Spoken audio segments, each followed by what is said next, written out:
to the Startup Funding Espresso. I'm Hall T. Martin, where we talk about how to raise funding and invest in startups and the time it takes to drink an espresso. If you have a question about startup funding or investing, please go to the website, startupfundingespresso.com, and type in your question into the chat bot in the lower right corner to receive an answer. I hope you enjoy this episode.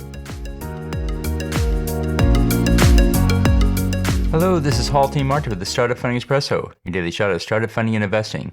In startup investing, many investors swing for the fences. The goal is to make each investment a home run.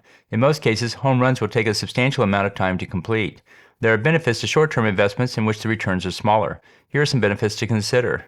There's a psychological boost that comes from knowing that you've had a return of capital. The return cash can be recycled into a follow-on investment into a home run deal. Short-term returns are easier to fund. Home run deals are often difficult to get into due to investor demand. Short-term returns are easier to find. There are many startups that can return capital in 3 years or less. This can boost one's investment metrics such as an IRR, which includes time to return as part of the calculation.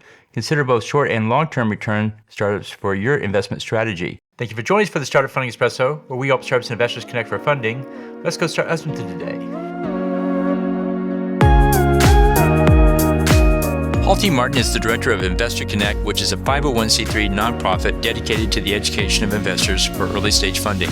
All opinions expressed by Hall and podcast guests are solely their own opinions and do not reflect the opinion of Investor Connect. This podcast is for informational purposes only and should not be relied upon as a basis for investment decisions.